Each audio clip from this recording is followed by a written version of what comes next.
Hey everyone, we're back for another workout of the day. Today is 4 rounds for time. It is called El Presidente. It is 10 thrusters, 20 renegade rows, 20 up downs, 30 mountain climbers, 10 push-ups, and 20 sit-ups. So we're going to go through all of those movements and the modifications, and then you can get started. Okay, so our first movement is going to be our thruster. So we're going to start with the barbell and then we'll move to the modifications. So if you have a barbell, essentially a thruster is a front squat into an overhead press.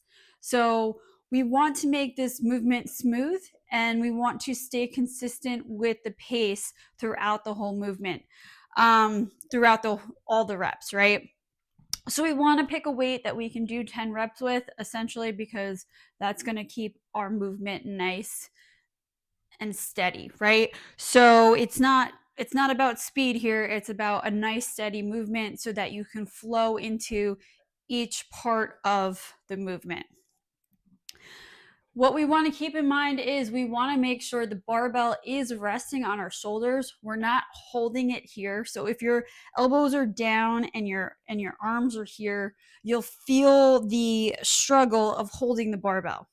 This is also, besides making your arms super tired and unable to hold that movement, it's also not going to give you all of the fuel to push up the barbell overhead. So we're going to use our leg drive to get the barbell overhead. So in order to do that, we need to keep everything nice in line, including the barbell, so it will be resting on our shoulders. So how we do that is we're going to push our elbows up and out, so you'll feel it. You can essentially let go of the barbell and it will still stay on your shoulders. So it should be resting on your shoulders. You're going to create that shelf by pushing up and out with those elbows. We want to make sure that we're keeping our core nice and tight the whole time. We're coming down into a front squat. We want to come down straight. So in order to do that, we need to put our toes slightly outward. Our knees are going to follow our toes, and we're going to come down and we're going to stay upright, and our feet should be flat on the ground. So if our toes are pointed forward, for example, our body is going to naturally shift forward and roll onto those balls of those feet. Even if you're very flexible and you can do it that way, you're still going to have that body movement up top. So in order to stay nice and straight, we want our knees to come out, and then we're going to drive up with our legs and allow our legs to push the barbell up, and then we're going to finish with a press overhead, and our head is going to come through at the top. And then as we come back down into the next movement, we are going to start lowering our body and using the weight from the barbell to come down and up. So we're going to use each part to complete each part of the movement. So this is what it's going to look like. You're going to get the barbell up. It's rested on my shoulders. I'm going to come down and I'm going to push overhead.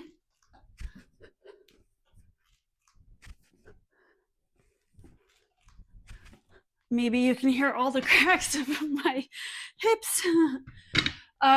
So if you're not ready for a barbell, don't want to use a barbell, don't have a barbell, it's okay. We can also use dumbbells. So you can either use 1 or 2. So 2, again, you're resting on your shoulder, one part of the barbell. You're coming down into that nice squat and pushing up to your hands. Your arms are straight overhead. Your ears and your arms should be even at the top. You can also do 1 at a time, so 5 on each side. And again, we want to be nice and straight and upward. We can also use a band.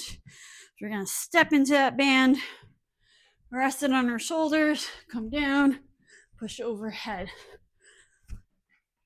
One arm as well.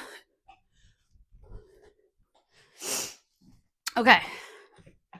Whew, I'm out of breath for that one. Okay, so next movement is going to be a renegade row. This is a full body movement, even though it might not seem that way. It's up to you to make it that way. And in order to do it correctly, it needs to be that way. So we're going to start sideways first just to show you. You want to make sure you have 2 dumbbells. They're going to be directly under your shoulder. You're going to be in a plank position, but you want your feet set wide. You don't want your butt sagging or up. You want it flat and in a straight line. And you're going to row each dumbbell. But what we don't want to do is move side to side. So in order to keep your body as still as possible, you need to be squeezing those glutes, those abs, everything. So just forward motion here. Again, you notice I'm not allowing my body to shift. So modifications, lighter dumbbells. You can use a band. So you can each arm, or you can do shoulder taps. No matter what you're doing, your lower body is staying still. The only thing is moving is your arms. So really focus on that as you do the movement. Really notice and take note if your body is shifting in any place. Really try to squeeze everything together. The next movement is going to be our up down. So we're going to stay in that position, except we're going to get rid of the weights, and we are going to keep our body still, come down onto our elbows here. You're squeezing those abs. That's where we should be hitting here. Again, no little movement on the bottom there. Okay, so our next movement is going to be our mountain climber. So again, we want a nice tight core. Theme of the day. What I see a lot of people do when it comes to mountain climbers is this butt up position. So we want to bring that butt down. So our back is nice and flat and parallel to the ground. And we're going to squeeze those abs as we move up and down as we are climbing our mountain. Modification will be on a bench. The next movement is going to be our push-up.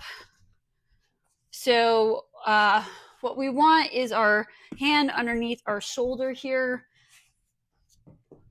We want our butt to be down and flat, not sticking up or sagging down.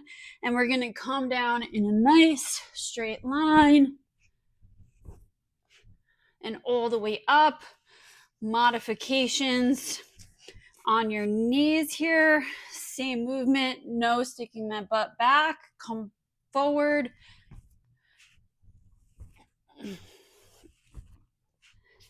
And we can also do it on a bench as well. So and again, don't put that butt out or down.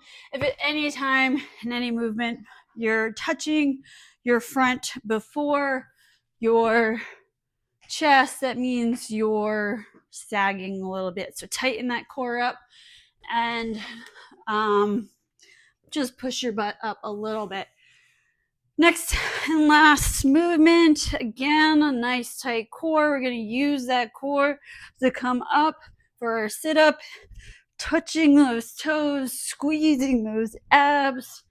Modification to the knees or crunches to the shins.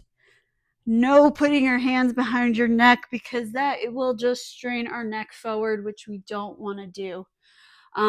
Whatever we're doing in that movement, regular sit-up, half sit up. Make sure you're trying to get that back off the ground. So we don't want to just be moving our shoulders. We really want to be squeezing those abs down here and getting that back off the ground. So that is the movements and the modifications. You're going to do all of those 4 times. Remember, mark down your time, your weights, and your movements, and revisit to test your progress. Good luck.